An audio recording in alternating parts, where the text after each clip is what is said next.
there's, I think, a lot of memes in Silicon Valley around how early engineers really suffer relative to founders from an equity perspective, and I think that's totally false. Can you talk about that?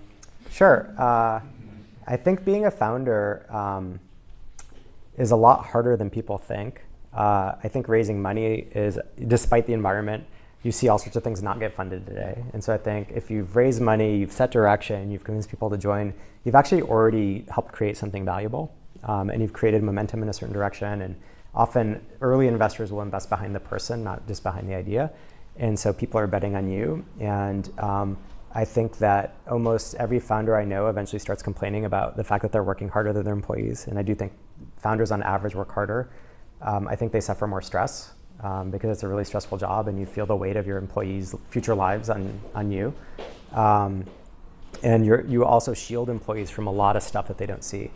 And a lot of the crap they have to deal with, either from an HR perspective or from an investor perspective or whatever it is. Like some people tend to act badly and you have to deal with it as the CEO in ways that a lot of people in the company just never get exposed to.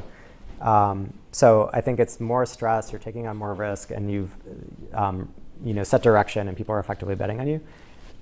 Versus somebody who joins and could leave at any time, and honestly, nothing is tying them to the company. They haven't raised money, so there isn't the investor pressure to say, hey, you have to stick around.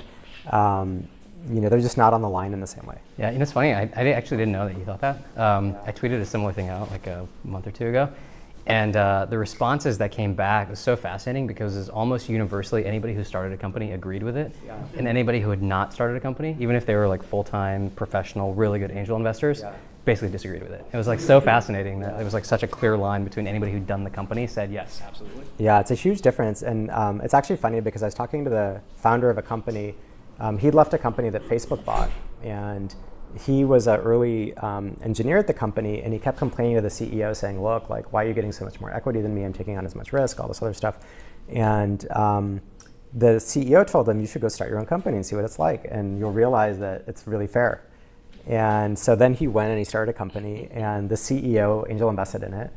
And so I met up with this founder, and he's like, oh my God, he was so right. It's so different.